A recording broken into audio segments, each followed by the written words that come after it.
마지막 한 번만 더 찬양해 볼까요? 온 맘 다해 온 맘 다해 사랑합니다. 온 맘 다해 주 알기 원하네. 내 모든 삶 당신 것이니 주만 섬기리 온 맘 다해. 하나님 아버지, 은혜와 사랑을 감사드립니다. 십자가의 공로 아니면 주님 앞에 나올 수 없는 죄인이었습니다. 오늘도 복된 거룩한 날 5월 셋째 주 주일 저녁 예배드림을 감사드립니다. 영과 진리로 예배하는 마음이 되게 하옵소서. 한 주간도 살면서 우리의 제약된 본성으로 지은 모든 죄를 회개하오니 주님 보혈의 피로 씻겨 주시옵소서. 주 예수를 믿으라. 그리하면 너와 내 집이 구원을 받으리라. 우리에게 가정을 주시고 마음으로 하나 되게 하시며 남편과 자녀와 형제들이 예수를 온 가정이 하나 되게 하옵소서. 하나님을 기뻐하는 믿음의 가정들이 세워지게 하옵소서. 우리 인생들을 돌보신 하나님 아버지, 장기간 코로나로 지속되어 우리의 마음이 신앙이 무너지지 않게 하옵시고 안주하는 신앙 되지 않게 하옵소서. 신실하신 그분만, 오직 십자가만 바라보게 하옵소서. 또한 이 모든 일을 다 지나가리라. 범사에 기한이 있고 천하의 만사의 때가 있나니 오히려 어려울 때일수록 저희들을 십자가 앞에 겸손하게 주님만 바라볼 수 있는 믿음과 은혜를 구하옵소서. 우리 주일 저녁 시간마다 됩니다 라고 하는 주제로 같이 말씀을 나누고 있습니다. 오늘은 선을 행하면 됩니다 라는 제목으로 같이 은혜를 나누려고 합니다. 갈라디아 5장에 주신 그 성령의 9가지 열매 중에 양선이라고 하는 열매가 있습니다. 오늘은 이 양선에 대한 말씀이다 이렇게 여기시면 되겠습니다. 여러분, 그 양선이라고 하는 건 두 가지 의미로 우리가 나누어서 살펴볼 수 있는데요. 그 첫째는 자비, 이 의미를 갖고 있습니다. 여러분, 자비라고 하는 뜻이 무엇인지 이해하시지요? 자비는 고통이나 고난 당한 사람들을 불쌍히 여기는 마음, 이걸 가리켜서 자비 이렇게 얘기합니다. 양선이 이 자비의 마음 이 정도가 아닌 조금 더 적극적으로 이 자비는 불쌍히 여기는 마음이라면 양선은 더 적극적이어서 구체적으로 불쌍한 사람을 돕는 거예요. 좀 구분이 되시나요? 그러니까 이 양선이라고 하는 건 마음만 갖고 되는 게 아니라 구체적으로 어렵고 고통당한 사람을 돕는 것, 이게 양선이다 이렇게 말하고 계십니다. 그래서 오늘 우리 전도서 이 본문을 가지고 양선, 선을 행하면 하나님이 우리에게 복을 주시고 되는 인생을 우리에게 인도하신다, 이런 뜻으로 같이 말씀을 나눠보려고 하는데 잘 한번 들어보시기 바랍니다. 자, 1절을 한번 보겠습니다. 1절 우리 같이 한번 읽어보실까요? 1절 시작. 너는 내 떡을 물 위에 던져라. 여러 날 후에 도로 찾으리라. 여러분, 이 말씀이 좀 난해하고 이해하기 좀 어려운 얘기예요. 여러분, 떡은 먹어야 돼요? 물에 던져야 돼요? 다시요. 떡은 왜 만들어요? 먹으려고. 물에 던지려고 만드는 사람은 없겠죠. 자, 성경을 보면 좀 어렵고 난해한 이야기들이 좀 있어요. 이것도 우리가 좀 풀어봐야 됩니다. 아, 이게 좀 이상하다, 난해하다 하고 덮어두시면 안 되고, 성경이 우리에게 기록한 모든 말씀은 다 그 뜻을 찾아보면 다 이해가 되는 말씀이에요. 제가 인생을 살아보니까 어렵고 난해한 일들이 성경뿐만 아니라 인생에도 굉장히 많아요. 우리 시어머니와 며느리는 늘 갈등의 관계라고 하는데 며느리가 시어머니가 하는 말이 도무지 난해해서 이해가 잘 안 되는 말이 한 5가지가 있답니다. 한번 여러분 들어보시고 여러분도 얼마나 어려운 얘기인지 한번 생각해 보시기 바랍니다. 어려운 시어머니 얘기 중 5번째가 좀 더 자라, 아침밥은 내가 할 테니, 이 말입니다. 잘하는 얘기예요. 빨리 일어나서 아침밥 하라는 얘기예요. 이거 곧이곧대로 들으면 이 며느리 시어머니에게 미움받는 거죠. 근데 시어머니는 왜 그렇게 어렵게 얘기해요? 자, 4번째, 내가 며느리 땐 그보다 훨씬 더한 것도 했다. 3번째, 내가 얼른 죽어야지 니들이 편할 텐데. 죽는다는 얘기예요? 더 산다는 얘기예요? 2번째, 생일상은 뭐하러 차리냐? 그냥 대충 먹자. 이랬다가 생일상 안 차리면 어떻게 돼요? 이게 차리라는 얘기예요? 그냥 지나가자는 얘기예요? 어렵죠? 근데 1위가 뭐냐면, 얘야, 나는 널 내 딸처럼 생각하고 산다. 이 얘기를 합니다. 제가 이렇게 살아보니까 며느리는 아무리 시어머니가 딸처럼 여긴다 말은 하지만 그게 쉽지 않은 것 같아요. 어려운 것 같아요. 이 시어머니가 하는 말들을 이해가 좀 어려운 이야기들이 좀 있죠. 이해되시죠? 오늘 낮 시간부터 아멘이 사라졌어요. 아멘 좀 하시고, 점점 이렇게 저녁 시간에 우리 성도님들이 예배 참석하신율이 좀 떨어지는데, 오늘 영상으로 같이 참여하시는 우리 권사님들은 좀 저녁 예배 좀 참석해 주시면 더 은혜가 될 것 같아요. 다 이해되시리라 믿고, 성경의 어려운 난해된 구절을 제가 몇 개만 한번 소개해 볼게요. 왜냐하면 오늘 본문이 떡은 먹어야 되는데 물에 던지라 그랬잖아요. 이게 어려운 얘기잖아요. 이해가 어려운 얘기잖아요. 성경에 보면 마태복음 10장 34절 한번 띄워볼까요? 한번 읽어보세요. 내가 세상에 화평을 주러 온 줄로 생각하지 마라. 화평이 아니요 뭘 주러 왔대요?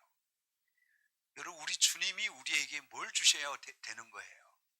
검을 줘야 돼요? 화평을 주셔야 돼요? 근데 오늘 이 마태복음 저 말씀을 보면 우리 주님이 내가 세상에 화평 주러 온 줄 아느냐? 착각하지 마. 내가 검을 주러 온 거야. 이렇게 말하셨다는 거예요. 이해가 돼요? 안 돼요?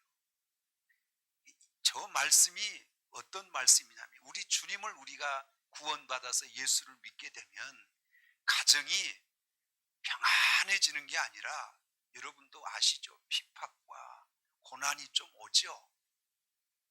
여러분, 예수 믿고 처음에 이런 핍박 고난 안 당하신 분이 있어요, 없어요? 그러니까 오늘 그 부분을 생각하면 우리 주님이 우리에게 오신 이유는 화평을 주러 온 게 아니라 검을 주러 왔다. 예수 믿고 늘 그 어려운 고난 핍박을 당하는 거잖아요. 그 후에 하나님이 주신 은혜로 온 가족이 구원받고, 그래서 화평한 그런 가정이 이루어져 가는 거죠. 처음에는 어쩌면 예수 믿고 우리에게 화평보다는 뭐가 먼저 와요? 검, 이게 먼저 온다는 거예요. 이렇게 이해하시면 이 말씀 이해되죠? 자, 2번째, 요한복음 6장 55절 한번 띄워볼게요. 시작. 내 살은 참된 양식이요 내 피는 참된 음료다. 우리는 지금 저 말씀이 이해가 됩니다. 그러나 초신자가 와서 저 말씀을 딱 대하면 이해될까요? 어려울까요? 우리 주님의 살이 양식이래요. 우리 주님 살 뜯어 먹는 건가요? 주님의 피가 음료래요. 피 그냥 우리 마셔야 되는 거죠. 음료수처럼. 저 말씀이 무슨 말씀인지 알죠? 언약의 말씀, 성찬 때 쓰는 말이잖아요. 진짜 몸을, 주님의 피를 우리가 먹고 마신다는 얘기가 아니죠. 사실은 처음 대하면 어려운 얘기입니다.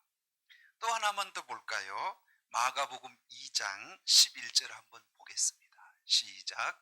내가 내게 이르노니 일어나 내 상을 가지고 집으로 가라 하시니, 중풍병자 네 사람이 끌고 왔잖아요, 메고.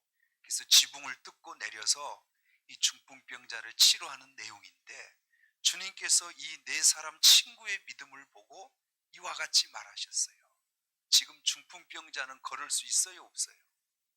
못 걸어요. 근데 주님이 내 상을 가지고 집으로 가랍니다. 지금 일어날 수도 없는 이 환자에게 우리 주님이 네가 누웠던 그 침대, 그 상을 네가 메고 집으로 가라, 이렇게 말했어요. 주변의 사람들이 이 말을 이해할 수 있을까 없을까요? 근데 우리는 알죠. 주님이 이 중풍병자 친구들의 믿음을 보고 고칠 거라는 거예요. 너도 믿음을 보여라.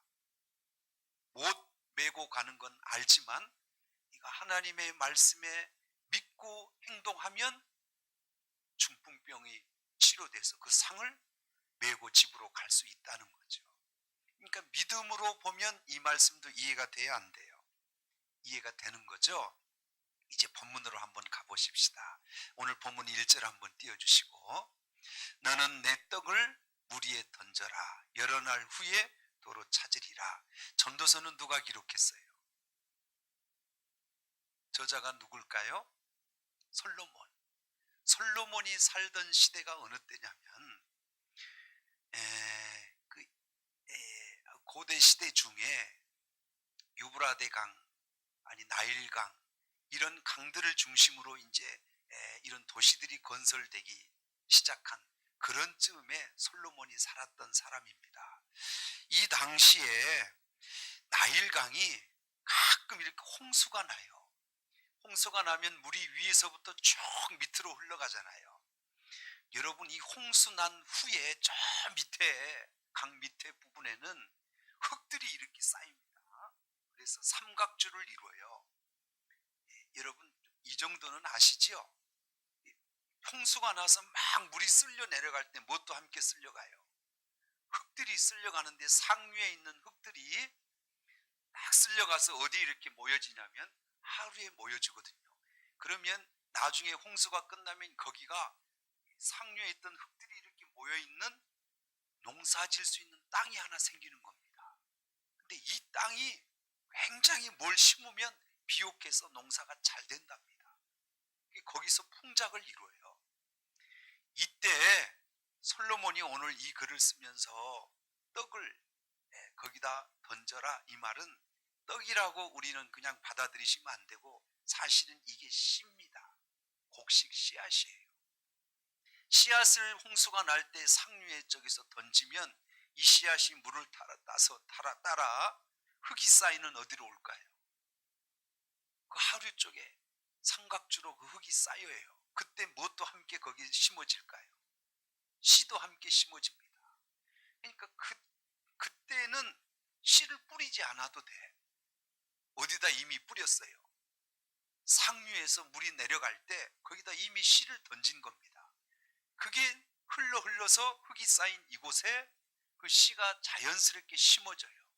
그리고 시간이 지나면 거기에 뭐가, 곡식이 풍성하게 거둬진다, 이렇게 말하는 거예요. 자, 무슨 뜻이냐면 이 말이 간단하게 설명하면 선행을 얘기하는 거예요. 양선을 얘기하는 겁니다. 무미하게 보이고 어리석게 보이지만 그 씨를 물에 던지면 그 물이 흘러서 그 씨와 함께 어디서 열매를 맺어요. 자, 던질 때는 없어지는 것 같아.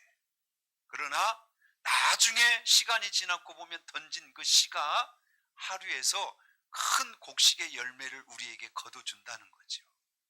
한번 물어볼게요. 선행은 손해보는 거예요? 당장 이익이 있어요, 없어요? 구제하고 선행 베푸는 거, 지금 당장은 손해잖아요. 근데 이게 나중에 우리가 베풀었던 선행 때문에 하나님이 우리를 축복하실 때가 되면 베풀어 놓은 그 선행이 우리에게 어떻게 돌아올까요? 그때는 축복의 열매로 돌아오는 거예요.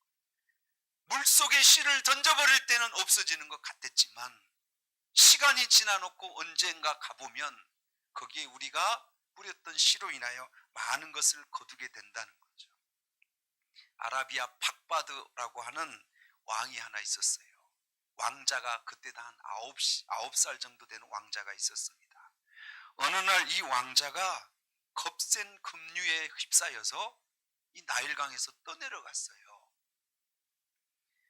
전 신하를 풀어서 왕자를 찾아라. 근데 나일강을 찾아 신하들이 찾아봤지만 9살짜리 왕자를 찾을 수가 없었어요. 죽었구나 라고 생각하고 이 baghdad 왕이 시체라도 좋다. 이제 시체만 찾아도 내가 상을 내리겠다.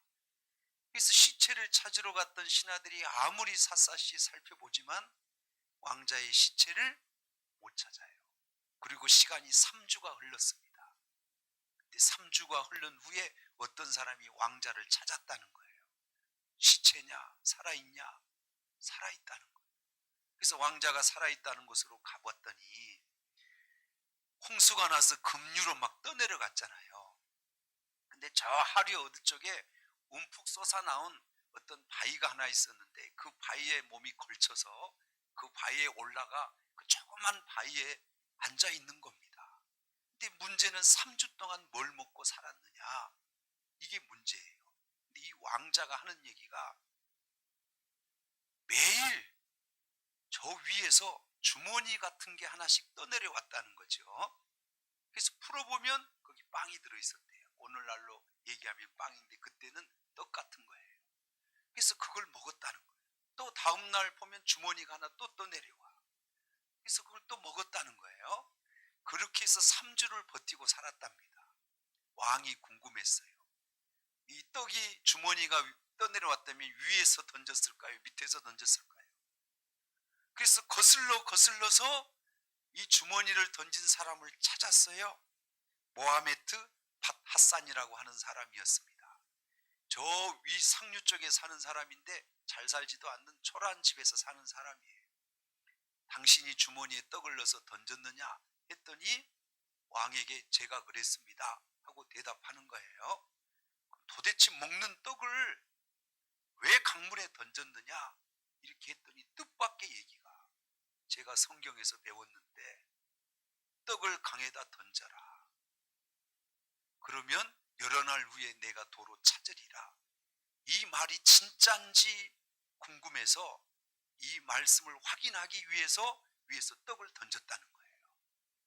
왕이 왕자를 살린 격이잖아요. 이 사람에게 뭘 베풀었을까요? 큰 상을 베풀었죠.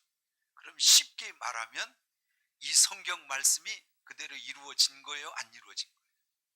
이루어진 거예요. 무모해 보이고 낭비 같았지만 하나님 말씀대로 떡을 던졌더니 결국은 그 떡이 나중에 큰 보상으로 돌아왔잖아요. 거두게 된 거와 같은 거잖아요.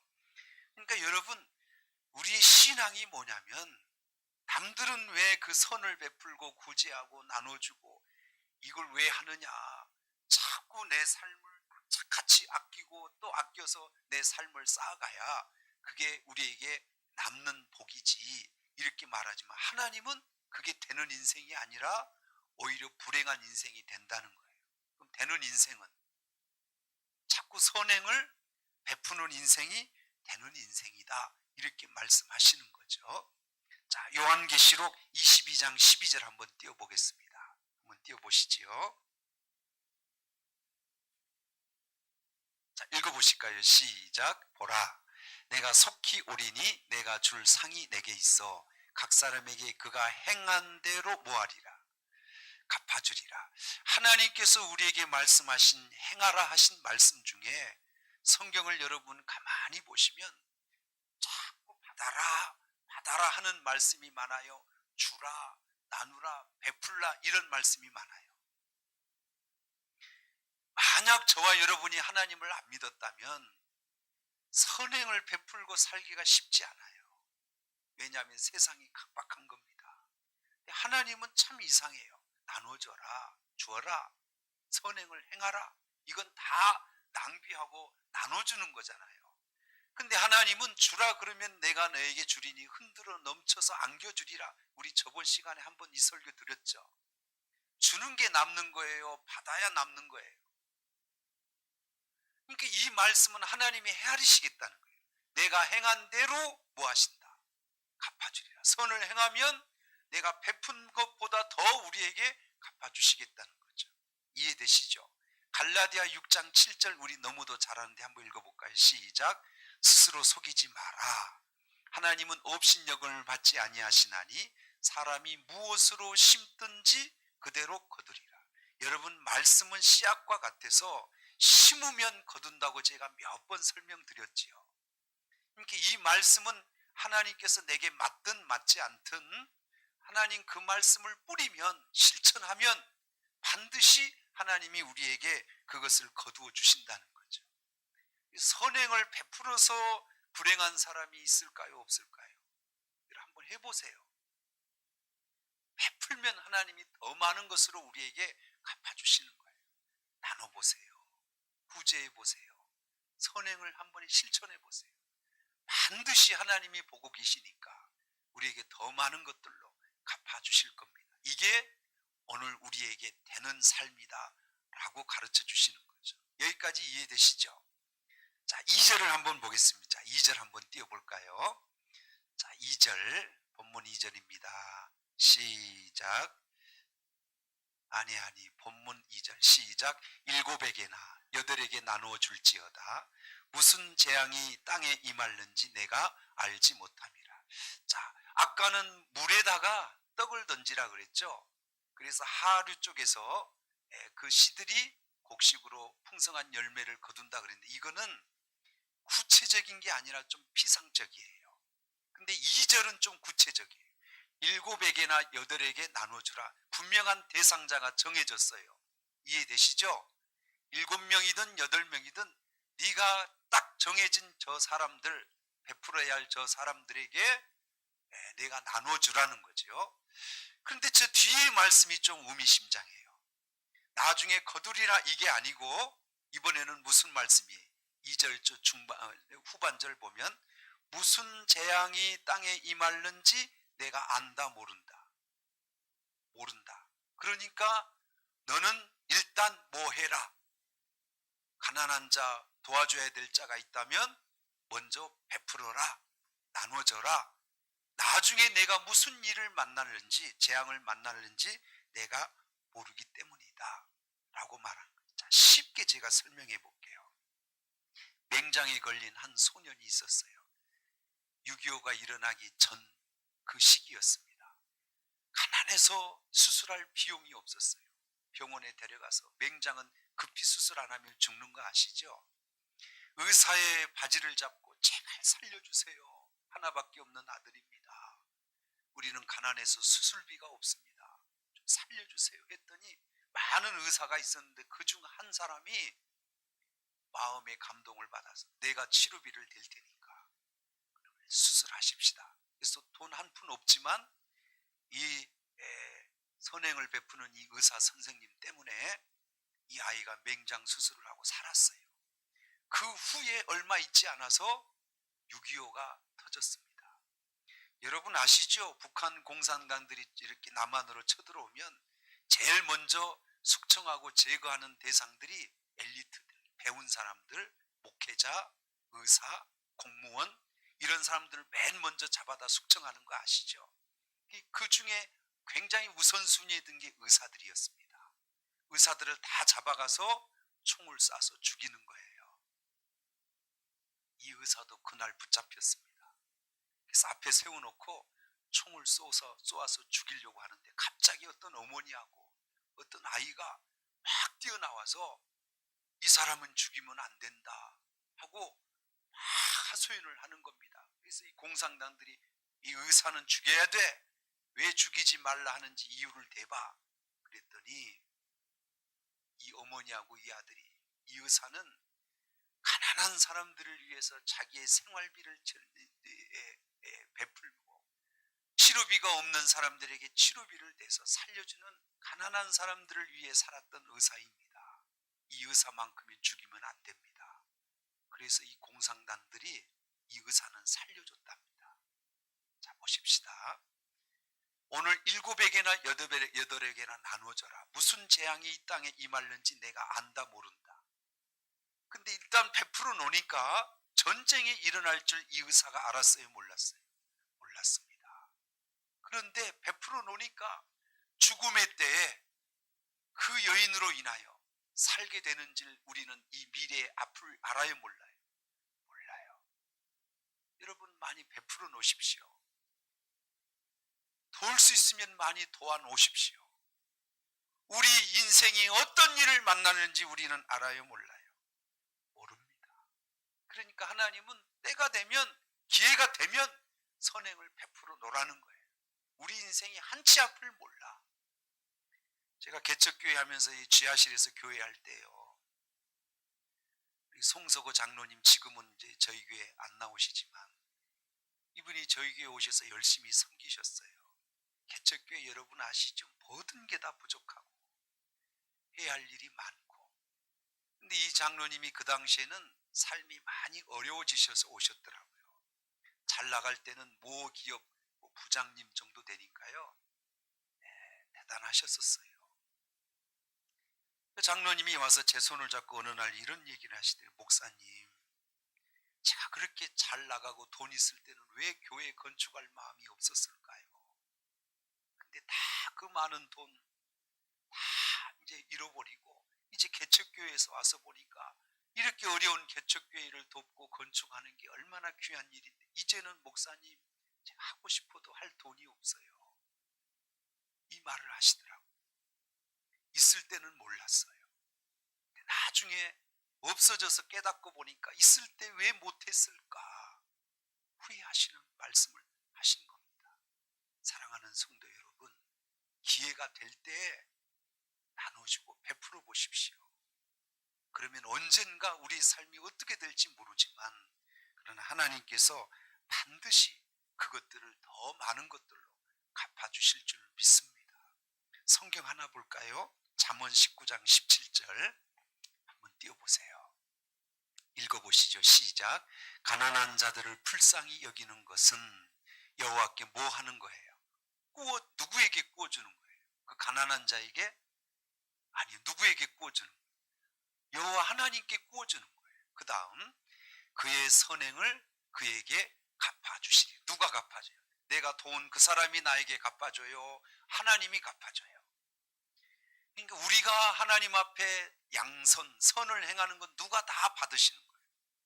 그분이 다 받으시는 거예요. 갚아주실 때는 누가 갚아줘요? 그분이 다 갚아줘. 잊어버릴까 안 잊어버릴까? 정확하게 갚아주시겠죠. 이해되시죠? 자, 오늘 다 피곤해 보이니까 이제 설교 이제 끝날랍니다. 빨리 끝난 설교가 제일 은혜스럽다면서요. 일산에 가면 한소망교회가 있어요. 저도 이렇게 이 목사님 좋아하는 목사님인데 유 목사님이라고, 유영무 목사님이신데 이 목사님이 어려서 어려운 가정에서 태어났는데 고등학교를 졸업하고 하나님 앞에 사명을 받아 신학교를 가겠다는 거예요.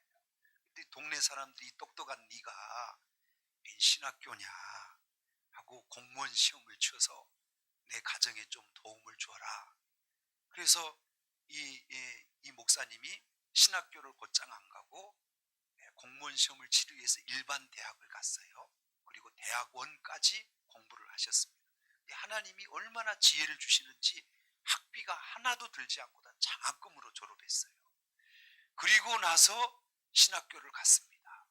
신학교에서도 하나님이 도와주셨고 교회를 하는데도 하나님이 도와주셔서 교회가 급속하게 부흥되는 겁니다.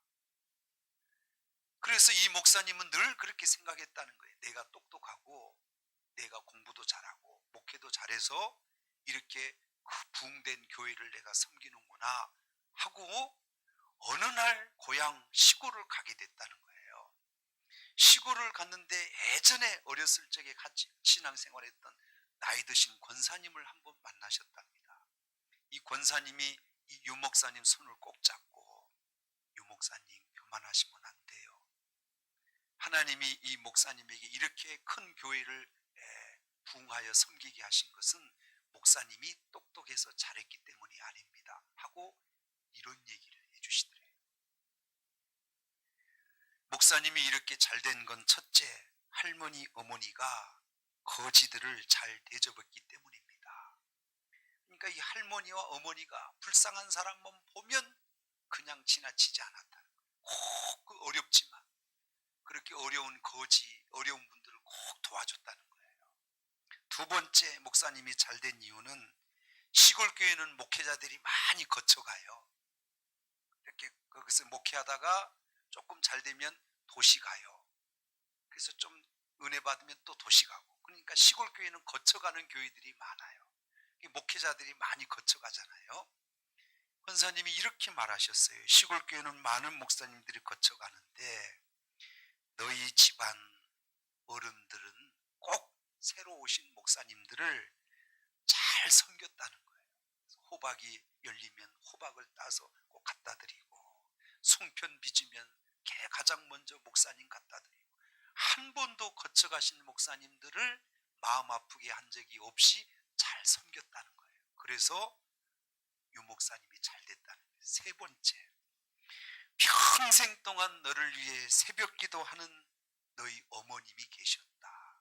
비가 오든 눈이 오든 그 어머니의 새벽 기도, 그 기도 때문에 너가 지금 그 열매를 따서 먹는 거다 라고 얘기해 줬대요. 이 목사님이 이 말을 듣고 내가 잘된 게 내가 잘해서 잘된 게 아니었구나. 우리 어머니 할머니 우리 부모님들이 잘 심어놨기 때문에 그 심어놓은 걸 내가 이제 와서 자식 때 거두는구나. 그때 비로소 그 비결을 알았다는 거예요. 자, 성도 여러분, 말씀을 맺어볼게요. 선행은 낭비예요. 당장은 없어지는 거예요. 그렇죠? 유영모 목사님 그 어려운 가정, 그 어머니 할머니가 거지들에게 나눠줄 게 뭐가 있었겠어요? 본인도 힘든데, 근데 지나치지 않고 꼭 도와줬다는 거예요. 시골교회 목사님, 거쳐 지나가는 목사님 그렇게 잘 섬기면 뭐예요? 가실 건데, 근데 한 번도 서운하지 않게 잘 섬겨드렸다는 거예요. 기도를 쉬지 않았다는 거예요. 목사님이 잘된 건 누구 때문이에요? 그 할머니 어머니 때에 심어놓은 것 때문이라는 거예요. 여러분 한번 해보세요. 하나님은 지금도 심는 자들에게 반드시 거두게 하시는 하나님인 줄 믿습니다. 성경 하나 읽고 마치겠습니다. 시편 37편 25절 한번 읽어보시죠. 시작. 내가 어려서부터 늙기까지 의인이 버림을 당하거나 그의 자손이 걸식함을 보지 못했다. 저도 자녀들을 키우거든요. 저도 할 수만 있으면 하나님 말씀대로 돕고 베푸는 일을 해보려고 그래요. 우리 교회가 섬기고 선행을 베풀면 우리 교회가 복을 받을 겁니다. 여러분의 가정에서 이 선행을 잘 하시면 여러분 가정이 복을 받을 거고, 여러분 자녀들이 걸식한 자녀가 없이 하나님이 복을 주실 거예요. 이해되시나요?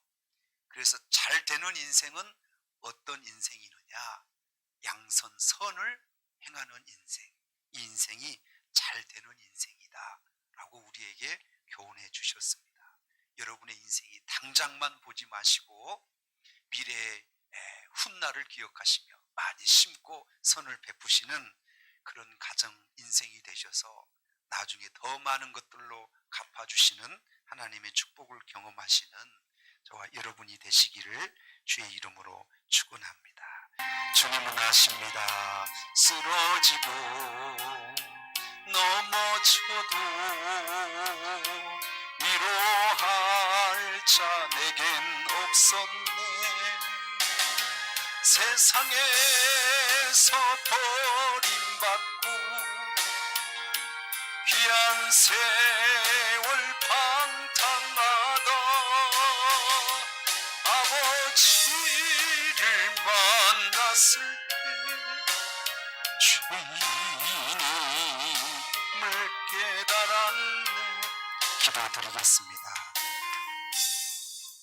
여러분 어떠세요? 많이 베풀고 많이 심고 살아가고 계시나요? 힘들수록 저금하듯 보험을 들듯 심어 놓으셔야 됩니다. 하나님은 반드시 기억하시고 더 많은 것으로 갚아주신답니다. 하나님 말씀을 믿으십시오. 되는 인생은 어렵다 하여 종자를 먹지 않아요. 종자는 심어야 거둔 것이 있습니다. 아버지, 우리의 삶이 이와 같은 삶이 되게 해주시고, 고난당한 우리 성도들, 또 내일 수술하는 우리 장로님, 어려움을 당하는 우리 성도들을 위하여서도 기도해 주시기 바랍니다.